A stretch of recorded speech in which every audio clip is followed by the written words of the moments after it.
ഇവിടുത്തെ പോലെ ഭയങ്കര ഹാർഡ് വർക്ക് അങ്ങനെ നമ്മൾ ചെയ്യണ്ട. ഒരു കാലഘട്ടം വരെ നമ്മുടെ കൂടെ ഫ്രണ്ട്സ് ഒക്കെ ഉണ്ടാവും. ഞാൻ വർക്ക് ചെയ്തത് നോർത്ത് ഇന്ത്യയിലായിരുന്നു. എൻ്റെ പേര് റൈന, വീട് ചാലക്കുടി. 25 years ആയി. ഞാനൊരു ഫിസിയോതെറാപ്പിസ്റ്റാണ്. വീട്ടിൽ ഇപ്പോൾ റീസെൻ്റ്ലി ആണ് എൻ്റെ മാരേജ് കഴിഞ്ഞത്. ഹസ്ബൻഡിൻ്റെ ഫാദർ, മദർ, പിന്നെ അവരുടെ സിബ്ലിങ്സ്. അപ്പോൾ ഇങ്ങനെ മാറിക്കൊണ്ടിരിക്കുമായിരുന്നു. അങ്ങനെ ഇന്ന തീരുമാനം, ഡോക്ടർ എന്ന് പറയും, എഞ്ചിനീയർ എന്ന് പറയും. പക്ഷെ അതൊന്നും അല്ലാത്തൊരു ഫീൽഡാണ് എത്തിപ്പെട്ടത്. ഫിസിയോതെറാപ്പി ഞാൻ സ്വപ്നം പോലും കണ്ടിട്ടില്ല. പ്ലസ് ടു കഴിഞ്ഞപ്പോൾ പെട്ടെന്ന് ഒരു കരിയർ ഗൈഡൻസ് ഒക്കെ പോയി അങ്ങനെ ഒരു ഇത് വന്നു. ഫിസിയോയിലേക്ക് പോയി. ഹോബി എനിക്ക് ഡാൻസ് കളിക്കാൻ ഭയങ്കര ഇഷ്ടമാണ്. അതൊക്കെ തന്നെയുള്ളൂ. പിന്നെ വായിക്കും, അത്രയേ ഉള്ളൂ. ഓഫ് കോഴ്സ് ഫാമിലിയാണ്. മീൻസ് ഫ്രണ്ട്സ് നമ്മൾ പറയും ഒരു കാലഘട്ടം വരെ നമ്മുടെ കൂടെ ഫ്രണ്ട്സ് ഒക്കെ ഉണ്ടാവും. പക്ഷെ ഇന്ന് ഇപ്പോഴും എല്ലാ ഒരു ടഫ്നെസ്സിൽ കൂടെ പോയിപ്പോഴും പേരൻസ് തന്നെയായിരുന്നു കൂടെ ഉണ്ടായിരുന്നത്. ഇപ്പം എന്ത് തീരുമാനം എടുക്കണം എന്നുണ്ടായാലും മീൻസ് അവരുടെ ഒപ്പീനിയൻ ആയിരിക്കും എപ്പോഴും കറക്റ്റ് എന്ന് എനിക്ക് തോന്നിയിട്ടുണ്ട്. പ്ലസ് ടു കഴിഞ്ഞിട്ട് എല്ലാവരെയും പോലെ ഞാനും ഭയങ്കര കൺഫ്യൂസ്ഡ് ആയിരുന്നു. എങ്ങോട്ട് പോകണം, മീൻസ് എഞ്ചിനീയറിംഗ് ഫീൽഡിലോട്ട് പോകണോ, മെഡിസിൻ ഫീൽഡിലോട്ട് പോകണം, അതായിരുന്നു 2 ഓപ്ഷൻ ഉണ്ടായിരുന്നത്. അപ്പോൾ പേരൻസും വീട്ടിലെല്ലാവരും ഒരു മെഡിസിൻ ഒരു ഇതിലോട്ടായിരുന്നു. അപ്പോൾ അങ്ങനെ ഒരു നല്ലൊരു മെഡിസിൻ ഫീൽഡ് ഏതാണെന്ന് നോക്കി. അപ്പം കുറച്ചും കൂടെ കൺവീനിയൻ്റ് ആയിട്ട് എൻ്റെ ഒരു ഇതിന് പറ്റിയത് ഫിസിയോ ആയിരുന്നു. ഞാൻ വർക്ക് ചെയ്തത് നോർത്ത് ഇന്ത്യയിലായിരുന്നു, ഡൽഹിയിലായിരുന്നു. കേരളത്തിനെ വെച്ച് നോക്കുമ്പോൾ വളരെ നല്ലൊരു ഇതായിരുന്നു. സാലറിയുടെ ബേസിലായിരുന്നു. പിന്നെ സാലറിയും ഭയങ്കര കുറവായിരുന്നു. പക്ഷെ ഇവിടെ വെച്ച് നോക്കുമ്പോൾ അവിടെ ഒരുപാട് പോസിറ്റീവായിട്ട് എനിക്ക് തോന്നിയിട്ടുണ്ട്. അങ്ങനെ ചോദിച്ചു കഴിഞ്ഞാൽ ഇപ്പോൾ പറയുകയാണെങ്കിൽ നമ്മുടെ പാരൻസ് നമ്മളെ കുറേ ഇപ്പം നമ്മൾ ചെറുപ്പത്തിലേ മുതൽ ഇങ്ങനെ പാമ്പർ ചെയ്ത് കൊണ്ടുവരുന്നുണ്ട്. എല്ലാ കാര്യങ്ങൾക്കും ഇങ്ങനെ നമ്മളെ ഹെൽപ്പ് ചെയ്യുന്നുണ്ട്. അപ്പോൾ അവർക്ക് എന്തെങ്കിലും വേണ്ടി ചെയ്യണം എന്നുള്ളതാണ് ഡ്രീം. അല്ലാണ്ട് വലിയൊരു ഡ്രീം ഒന്നുമില്ല. ഇപ്പോൾ ട്രാവൽ ചെയ്യണം അങ്ങനത്തെ വലിയ ഡ്രീമൊന്നും ഇതുവരെ ഇല്ല. ഇനി വന്നേക്കാം. പക്ഷേ ഇപ്പോൾ ഇൻ ദ സിറ്റുവേഷൻ എനിക്ക് അവർക്കും കൂടെ ഒന്ന് ഹെൽപ്പിംഗ് ഹാൻഡായിട്ട് നിൽക്കണം എന്ന് മാത്രമേ ഉള്ളൂ.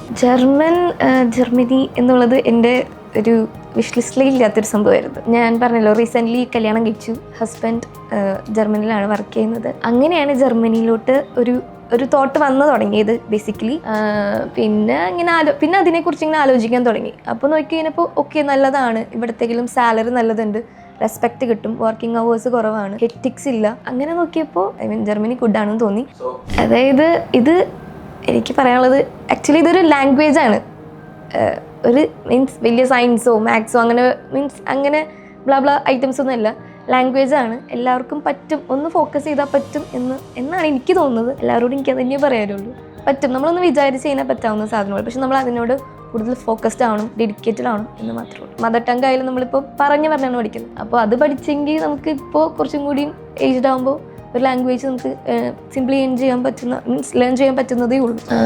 ലാൻസ്റ്റിറ്റ്യൂട്ട് ഞാൻ അറിയുന്നത് ഇൻസ്റ്റാഗ്രാം ത്രൂ ആണ്. ലാൻസ്റ്റിറ്റ്യൂട്ടിനെ കുറിച്ച് അറിയുന്നത് അഡ്വർടൈസ്മെൻ്റ് ഒക്കെ കണ്ടിട്ട്. അപ്പോൾ ഞാൻ ഇവിടെ വന്ന് അന്വേഷിച്ചു. അപ്പം കുറച്ചുകൂടി നല്ലതായിട്ട് എനിക്ക് തോന്നി. അങ്ങനെയാണ് ഇവിടെ അഡ്മിഷൻ എടുത്തത്. ഇവിടുത്തെ ഫാക്കൾട്ടീസ് ആയാലും ഇവിടുത്തെ ഒരു സ്കെഡ്യൂൾ ആയാലും എല്ലാം നല്ലതായിട്ട് എനിക്ക് തോന്നിയിട്ടുണ്ട്. ഞാൻ മുന്നേ പഠിച്ച സ്ഥലത്ത് ഇങ്ങനെ സ്പീക്കിംഗ് ആക്ടിവിറ്റീസ് ഒക്കെ ഭയങ്കര കുറവായിരുന്നു. മീൻസ് പഠിപ്പിക്കും, ലേണിംഗ് മീൻസ് ഗ്രാമർ അതൊക്കെയാണ് അവർ ഫോക്കസ് ചെയ്തിരുന്നത്.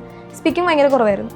അപ്പോൾ നമ്മൾ ലാംഗ്വേജ് പഠിക്കുമ്പോൾ എഴുതി പഠിക്കുന്നതിലും കൂടുതൽ നമ്മൾ പറയാനാണ് പഠിക്കുന്നത്. കോൺഫിഡൻസ് അതൊക്കെ ഭയങ്കരമായിട്ട് എനിക്കെന്ന് വെച്ച് കഴിഞ്ഞാൽ ഭയങ്കര കോൺഫിഡൻസ് കുറവാണ്. ഇപ്പം അറിയാവുന്നുണ്ടെങ്കിലും സംസാരിക്കാൻ പറ്റാണ്ട് പോകാറുണ്ട്. അപ്പോൾ ഇവിടെ വന്നു കഴിഞ്ഞപ്പോൾ നമുക്ക് കുറേ ഫൺ ആക്ടിവിറ്റീസിലൂടെ നമ്മൾ സ്പീക്ക് ചെയ്യാൻ പഠിപ്പിക്കും. അപ്പോൾ എനിക്ക് ഭയങ്കരമായിട്ട് മീൻസ് തെറ്റിപ്പോയാലും നമ്മുടെ കൂടെ ഉള്ളവരാണ്. ഇനി ഇൻ കേസ് നമ്മൾ ജർമ്മനി പോയാൽ നമുക്ക് തെറ്റിപ്പറ്റി പോവാം.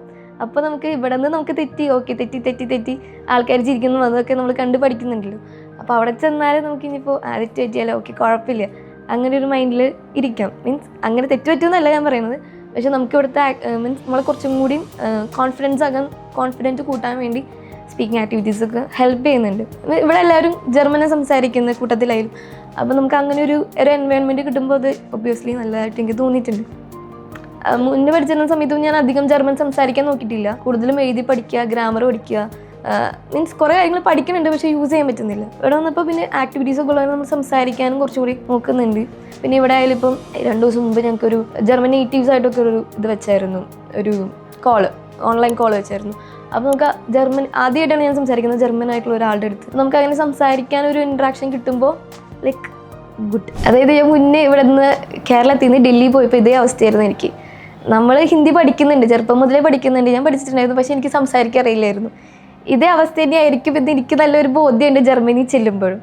അപ്പോൾ അവിടെ ഞാൻ ഒരു ഒറ്റപ്പെടൽ പെട്ടായിരുന്നു. കാരണം നമ്മൾ പഠിച്ച് നമുക്ക് അറിയാം, പക്ഷെ നമുക്ക് സംസാരിക്കാൻ പറ്റുന്നില്ല. അപ്പോൾ ഇതേപോലെ തന്നെ അവിടെ ചെന്നാലും നമ്മൾ പഠിച്ചിട്ടുണ്ടാവും, ചിലപ്പോൾ നമുക്ക് സംസാരിക്കാൻ പറ്റിയെന്ന് വരില്ല. ചിലപ്പോൾ എന്തെങ്കിലും കോൺഫിഡൻസ് കുറവോ അല്ലെങ്കിൽ പിന്നെ നമുക്ക് നമ്മുടെ ഉള്ളിൽ തന്നെ കുറേ കാര്യങ്ങളുണ്ടാവില്ല. അവരുടെ എല്ലാ സ്റ്റൈലും, ഫുഡ് സ്റ്റൈലായിക്കോട്ടെ, ഡ്രസ്സിങ് ആയിട്ട് എല്ലാം വ്യത്യാസമായിരിക്കും. അപ്പോൾ നമ്മൾ എന്തായാലും ചിലപ്പോൾ ഒരു സമയം, ഒരു കാലഘട്ടം വരെ നമ്മൾ ഒറ്റപ്പെട്ടേക്കാം. ചിലപ്പോൾ എനിക്കറിയില്ല അവിടെയുള്ളവരുടെ കൾച്ചർ, മീൻസ് നമുക്കറിയില്ല അവരുടെ മെൻറ്റാലിറ്റി എങ്ങനെയാണെന്ന്. ചിലപ്പോൾ അവർ കൂടെ ചേർത്തേക്കാം, ചിലപ്പോൾ ഒറ്റപ്പെടുത്തിയേക്കാം. അപ്പോൾ അങ്ങനെ ഒരു നമ്മൾ എക്സ്പെക്ട് ചെയ്ത് പോകുന്നതാണ് നല്ലതെന്ന് തോന്നുന്നു.